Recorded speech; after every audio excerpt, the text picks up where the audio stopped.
I be wanting y'all to see that I got clothes on. We are live. What is happening here? We are live. 365 live. Today is day 16. I am your host. I just want y'all to see I have some clothes on because I know I'll be looking like nude sometimes, but I'm never nude. Thank you for joining. I'm your host, Pamela Denise. Today is day 16 at 365 live. The assignment. I'm thankful. It's Sunday. And it's always y'all. And I'm always say this, I sought the Lord because there might be a day that I don't. I don't want to say I can imagine it, but today could have been that day. Because when I tell you, I'm just documenting my journey. There's some feelings that I'm processing. The thing that I love most about this journey and this assignment is that I have learned a lot of things over the course of the years. And you think that you know something because you learned it, you read it, but may have not had the opportunity to apply it. Some things I have not had the opportunity to apply, but in my mind, because I read the books and I know the stuff, I'm like, I know this. And when the time comes, I'm going to be all over it. But that ain't always the case. So I take a couple deep breaths a lot of times so that when I'm in a situation, I could try to process. So it's a lot of processing going on in this season. But this, um, if you don't know, I honor the Sabbath. And that's Friday sundown to Saturday sundown because in the evening and the morning was the first day. Now listen, this is not because of necessary religious. This is not because of religious beliefs. Like my assistant pastor, he honors the Sabbath, but the church that I go to, my pastor, as far as I know, he doesn't.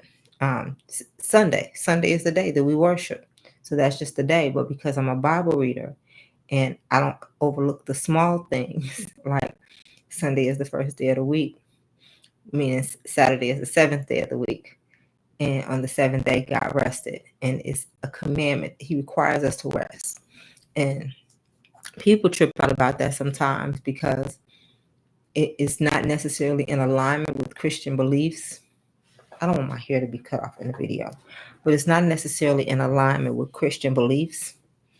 But I'm a Bible reader. And once I became a Bible reader, because again, my story, and I'm going to tell it often, I have been a Christian without no power for a long time, like thinking that I had it because the teaching that I was under made us feel like we were a little superior, but there was no evidence of any real power with signs and wonders moving in my life. So I had a form of godliness, but I denied the power thereof. And since I know that now, once I became a Bible reader, I'm like, I'm going to apply. And I learned how to activate my faith. And once I learned how to activate, like I had to trust God with something. I had to trust him with my son. Once I gave my son to him, I couldn't take him back. So I learned, oh, that's how you trust God. When you give him something, you don't take it back. When things start going a little crazy, or something happens out of the way, and you'll be like, no, I got it. I'm gonna take it from here. That's not what faith is. That's not what trust is. So I've learned how to trust him. And in being a Bible reader, I learned that the Sabbath was, and so I honor it. I didn't even mean to get into that too long. But at any rate, today I struggled, y'all. And I know why. As I was sitting here thinking about how I was going to share this struggle, because I got 365 days here. And so every day it ain't going to be like, yay, right? I'm on a journey. I'm in between two seasons of my life. I'm clearly in between two seasons in my life. I'm out of one for sure. I'm not into the other one, so I'm in between. And there are some days that I will feel, I don't know, but today, but I don't walk by feelings, I walk by faith. So when I do this, and this is why I'm documenting this, because when I got up this morning, like the beautiful thing is my grandbaby was here. I love that. My son spent the night. I love that. But my truth is, I binge watch The Shy yesterday. It was the Sabbath, and in order to rest, like in order to turn my brain off, like TV. Because I don't, on a regular basis, I don't even watch TV. In the past season of my life, the only TV that I watched for a whole season was Shark Tank. Like I didn't watch no TV. So when I want to turn my brain off, though, I will. So I binge watch y'all The Shy. I watched like 3 seasons yesterday. And when I tell you almost 3 seasons, and when I tell you I woke up so heavy, discouraged, I woke up like feeling like what am I doing with my life again? Because I'm on a faith walk, and some days it don't look like what it's supposed to look like. But the truth is, what is it supposed to look like? That's what I ended up coming to. I asked God. I did everything that I normally do in the morning. When I got up this morning, I started my day. I drank a couple shots of apple cider vinegar. I drank okra water. I sought the Lord. I read in Mark. I read in Proverbs. I read a devotional. And I was slightly encouraged. The words were encouraging, but I wanted to feel sad because there was a heaviness that was kind of hanging over me. It was just lingering. Like for a couple moments when I was in the presence of the Lord, I felt tears want to come, just want to stream down my face. And there were all these emotions in me. And I'm thinking, before the tears came, I'm thinking, well, why are you about to cry? What is really going on with you? This is a question that I had to ask myself. What is going on with you? I was heavy. And so I asked God later, because on Fridays on Spotify they do this release radar where they release new music every Friday, and so I hadn't had the opportunity to really listen to release radar. But I said, God, I need you to encourage me because the heaviness was real. I need you to encourage me. So I cut it on release radar, and there's a song called God Will Work It Out. It was the first song by Naomi Raine, and I played it all day because the song really speaks to how I was feeling today. But one of the things that I came up with is because I know that we're vessels, and I poured into me a lot yesterday. The Shy. Like I poured into me a TV show that's full of drama, that's full of violence, that's full of a lot of stuff that I really didn't want in me. Not that I cannot like handle some of it, but I binged it. And because I binged it, I woke up heavy. And I want to make a note of that because what you put in you matters. I don't care how strong you think you are. I mean, I'm fine now. I am fine now because I have a place to go every single day to take my heaviness. But I put a lot of heaviness in. Like, we are fooling ourselves if we think it doesn't matter what we watch on TV or what we listen to.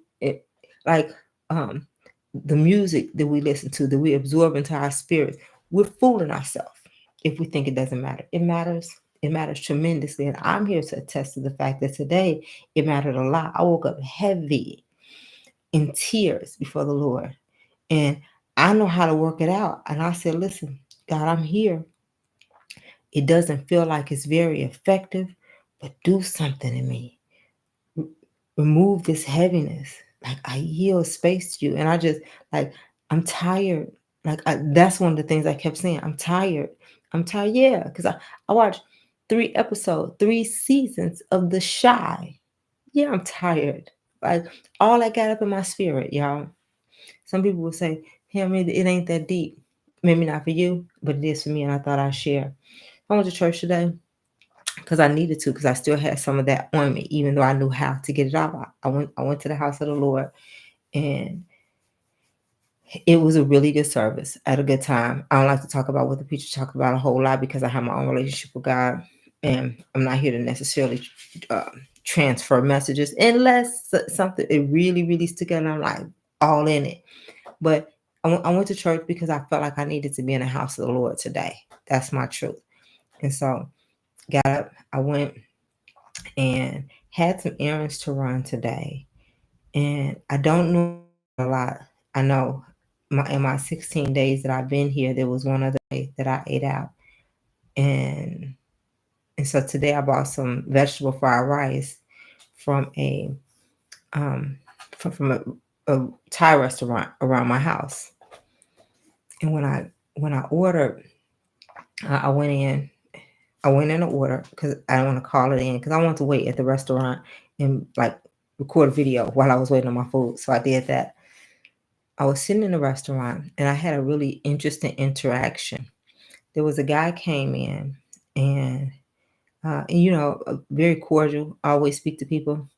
I always say blessings, blessings, blessings, because the power of life and death is in our tongue, and we have the ability to affect change in atmosphere in people's worlds and lives by what we speak to them. So I normally, when I see somebody or walk past, I say blessings. Anyway, I said blessings, and so the guy, he was like, "Hey, how are you?" I said, "I'm well. I'm well. How are you?" And I typically just leave it at blessings, because I don't ask, because most of the time, most people are programmed to say, "Oh, I'm fine." Like, "I'm fine. I'm fine. I'm fine. I'm fine." That's what people say. And so, because now I'm engaged with what's going on around us. He had just ordered his food, so it was going to be a minute. I just ordered my food, so it was going to be a minute. So I struck up a conversation, because so he asked how I was doing. I said, "I'm well. How are you?" He said, "I'm fine." I waited for a moment. That's when I was gauging the surroundings, what was going on around us, and I knew I had a few minutes. And I said, "Now, are you really?" Because people have a tendency to say, "I'm fine, I'm fine," because it is the auto response. But the truth is, every what's the statistic? Out of every 10 people, three have dealt with some sort of mental illness. Out of every 10 people, three have dealt with some sort of mental illness. And so when people say that they're fine, most of them are not, but they don't know what else to say. Or, what would it matter if I tell you that I'm not fine? What difference is it going to make? I'm going to sit here, just pour out all my feelings to a complete stranger. People just say I'm fine, and keep going. And some people end up being really, really not well. So he and I ended up having a conversation about that, and it was interesting. Because I brought up the fact that most people are not well, and he agreed fully. He said, "You're right. Most people are struggling," is what he said. I said, "I know it to be 1,000% true." So I got an opportunity to share my story with him a little bit about how I created a product called Start with Water to help people get well from the inside out. And I told him the quick part about how I had just wrote a book, and it was chaos on the inside, and it was a chaos that I had never felt. And this is the difference between that chaos. It was an emptiness. It was like a gaping hole, but it was real chaotic at the same time. So that's almost like chaos is like anxiety, and the gaping hole is like depression. So it was like depression and anxiety all wrapped up in one on the inside of me. And I didn't know what to do with it, except for go sit on the floor, go sit down somewhere. So we joked about it. I laughed about it, told the story real quickly, and very engaged. He wanted the information, so I shared the information with him. But it validated some things, because I share on this platform. I share on all platforms. I'm on all the platforms because I have something to say. And I did create a system that helps people in a very real way. If we say that we know that most people are not well, what do we do about it? Like, that's the truth of the matter, because most people have no idea what to do or where to go when they are not well. We go to the house of the Lord, we go to church, but what about on a Tuesday night and you ain't got no gas money, or your car not working, you can't get no ride, and you need God, and you need a place, a safe space, a place of comfort, a place of peace. That's what I've created, and I'm thankful for it, because it's not the end all be all, right? It is not that, but it is a space. And when you create a space that's enticing, that is welcoming for me, I'm gonna show up. And if you create a space that is enticing and welcoming for God, when I say enticing, I don't mean it in a bad way. Don't nobody trip. Don't trip. But a place that is comfortable, that is welcoming for God, He will show up. And God cannot enter a place and things stay the same. If things are good, they're going to get better.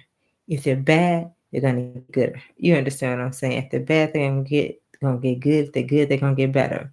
So that's pretty much my day. I had an opportunity to have I felt meaningful, engaged conversation, engagement with the person today about the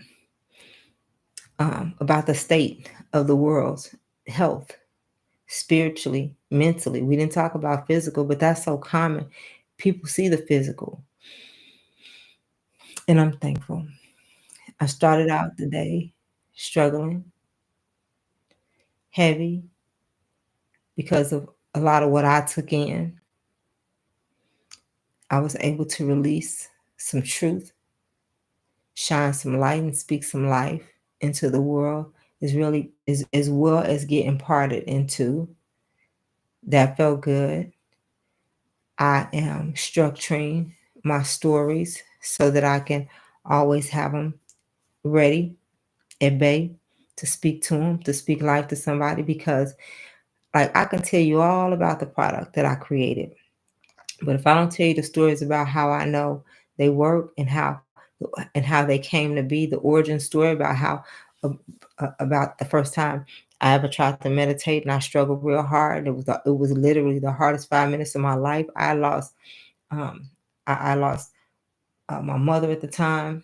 No, but by the time I meditated the first time, I lost my mother. My father was still here. Um, I had written a book.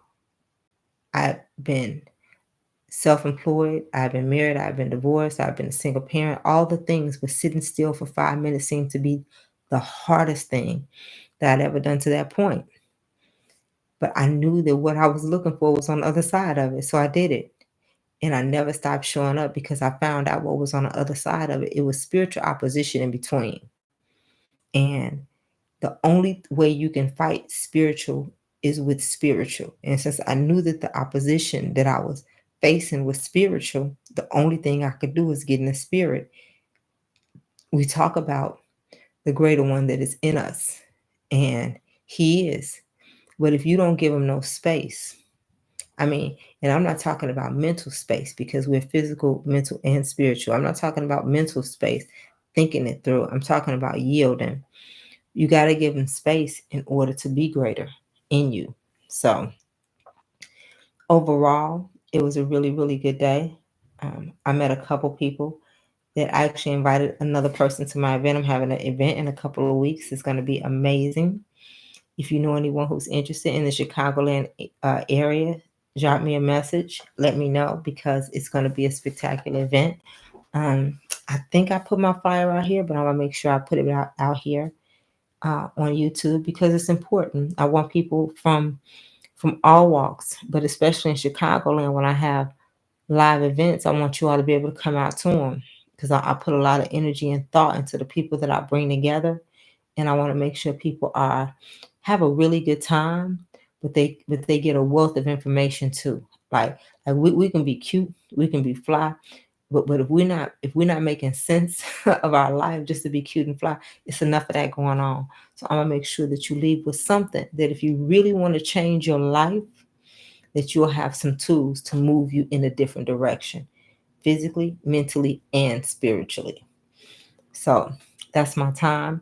Oh, my grandbaby is still here. Uh, my son is here as well. He's taking her to school in the morning. But the sweetest thing, I got ready to give her bath tonight because I want to shampoo her hair and stuff like that. And I'm grandmama, right? And so two things happened today with that little sweet baby. First, when I got in from church, uh, I walked upstairs and she heard me and she screamed. She said, "Grandma." That was the sweetest thing. I've been waiting on her to call me grandmother. I want her to call me grandmother, but it'll come. Grandma, I'll take it. I'll take it all day and twice on Sundays. And then when I got ready to give her a bath, she found the Epsom salt. It wasn't hard to find. It was tucked on the side of the sink. But while I'm running the bath water, she brought me this 3-pound bag of Epsom salt and it's brand new. And she holds it. She like, take a bath, take a bath. She handed me the Epsom salt. I took the Epsom salt, put a little bit in her bath water. She looking for the bubbles. And so then whenever I give her a bath, there's a light. I set the ambiance. So I said, I cut the blue light on. And then she was like the other light. So in other words, she was guiding me through the bath process. We have a bath routine and she guided me through the process. And I'm with it. I love it. I love that we have routines and not necessarily traditions that we're setting, but there are things that she'll get used to at my house. And I love that. Or things that she'll get used to with me. And I love that. I love that. It's generational. Everything that I do in the season of my life is generational. So thank you for your time. I appreciate it. That is my time. I do want to share one thing. Um, I have a motivational calendar, perpetual calendar that I've had for years, and I just figured I'd share this with you. The difference between greatness and mediocrity is how often an individual views a mistake. I said that wrong. I'm going to say it again. The difference between greatness and mediocrity is often how an individual views a mistake. It's how you view a mistake. And that's by Nelson Boswell. Now, that's my time. Until tomorrow, if the Lord says the same, peace be multiplied. Oh, let me know what the sound is like. I'm using a microphone today. I've noticed for the past 15 days when I went back and watched a couple of the videos, the sound was not that good. So I'm using my mic this time. Let me know if you can hear, and I'll go back and listen to it myself. But until tomorrow, if the Lord says the same, peace be multiplied.